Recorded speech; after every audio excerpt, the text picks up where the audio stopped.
Imagine this. Your colleague takes credit for your work in a meeting. The words are a trap designed to provoke you. Your heart hammers in your chest. Your face gets hot. Every instinct, every primal fiber in your being is screaming at you to retaliate, to defend yourself, to unleash the perfect, cutting remark that'll put them in their place.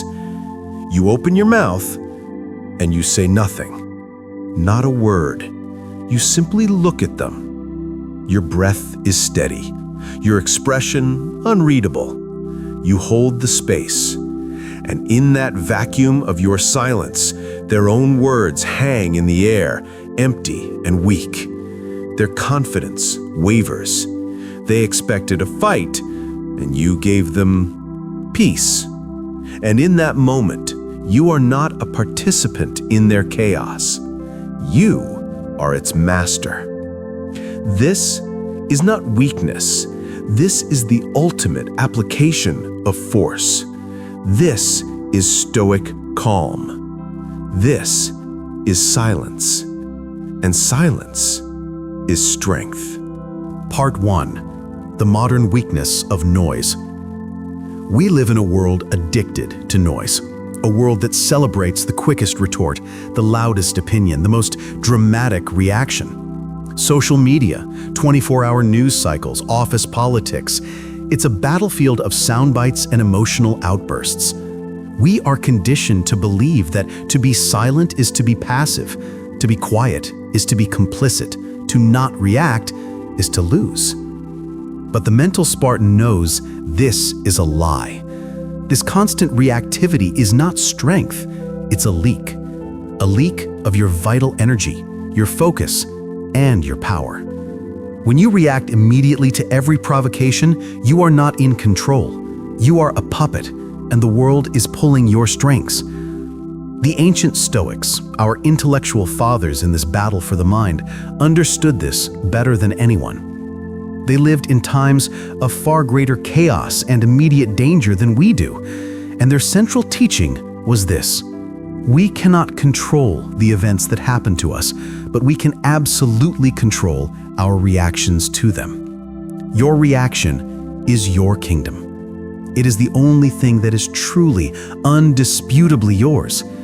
And when you surrender that kingdom to the first person who insults you or the first piece of bad news you receive, you have been conquered.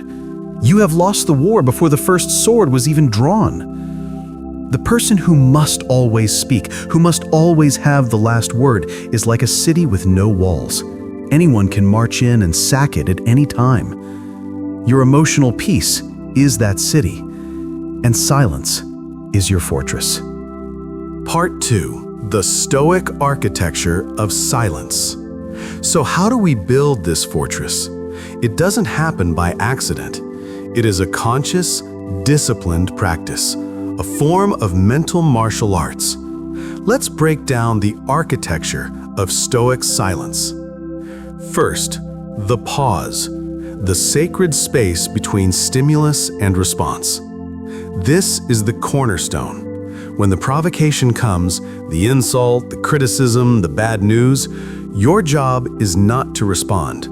Your job is to insert a pause, just one breath, 2 breaths. In that tiny, infinite space, you reclaim your power. You step out of the animal brain and into the seat of your reason. The Roman Emperor Marcus Aurelius, who ruled one of the most powerful empires in history while facing constant war, betrayal, and plague, wrote this to himself in his private journal, Meditations. The first rule is to keep an untroubled spirit. The second is to look things in the face and know them for what they are. You cannot look a thing in the face and know it for what it is when you are screaming. The pause creates the clarity to ask, is this within my control? What is the truth here?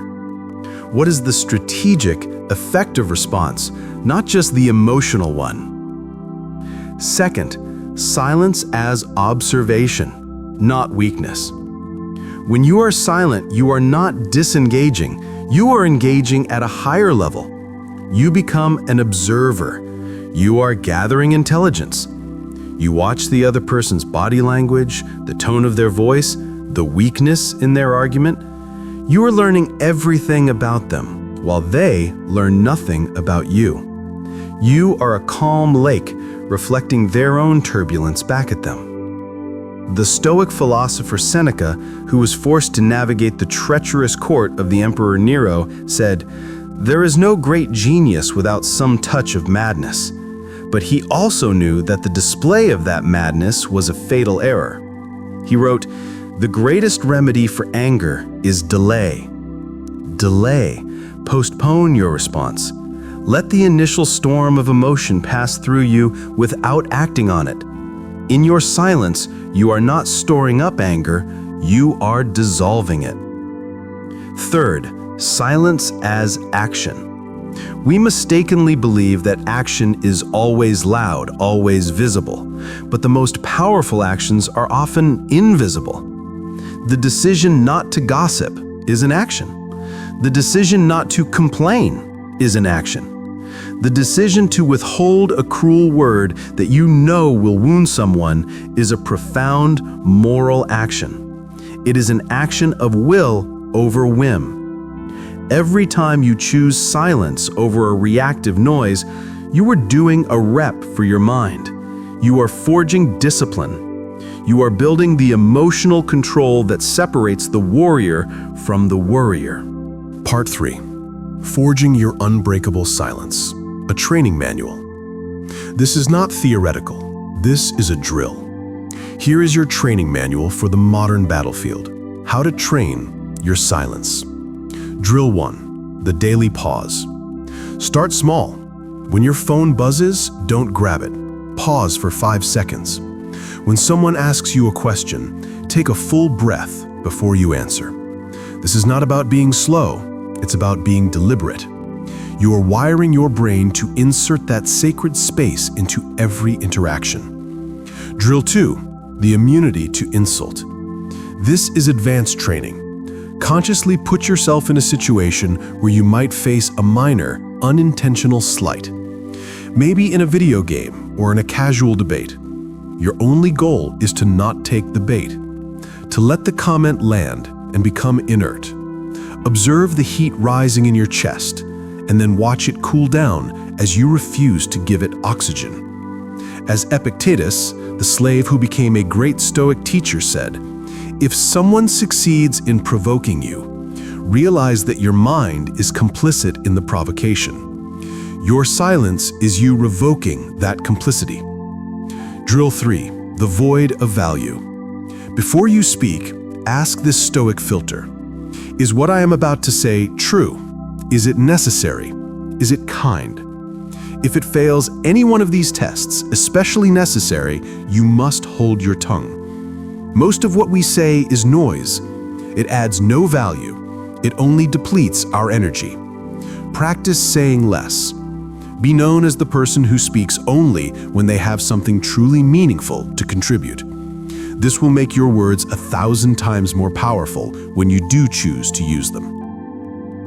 Drill 4. The evening review. This was a core Stoic practice. At the end of each day, conduct a brief audit. Where did I speak when I should have been silent? Where did I let a reactive word slip? Don't judge yourself. Just observe it like a strategist reviewing a battle. Here. At 11 a.m., I took the bait. Next time, I will hold the line. This is how you learn. This is how you grow. Part 4. The sound of victory. So, what is the result of this training? What is the sound of this inner victory? It is not the roar of the crowd. It is the quiet confidence of the warrior who knows he is in command of himself. It is the mental peace that comes from knowing your inner citadel cannot be breached by external events. When you master silence, you master the battlefield of your own mind. The provocations of others become like arrows bouncing off reinforced walls. Bad news becomes a problem to be solved, not a trigger for panic. Chaos becomes a landscape that you navigate with a steady compass. Your power is no longer tied to your ability to make noise, but to your ability to maintain an unshakable inner quiet. This is the ultimate form of self-conquest. You are no longer at war with the world because you have secured peace within your own borders. The Spartan warrior was feared not for his war cry, but for his discipline, for his ability to stand firm in the phalanx, to hold the line in the face of terror, to act not from frenzy, but from trained, focused will. Your mind is your phalanx. Your silence is your shield. Train it, hone it, wield it. The world will give you countless reasons to be loud, to react, to leak your power. Your mission is to find the one reason that matters to be quiet, your own inner sovereignty. Speak less, see more, conquer yourself. This is Mental Spartan. Train your mind.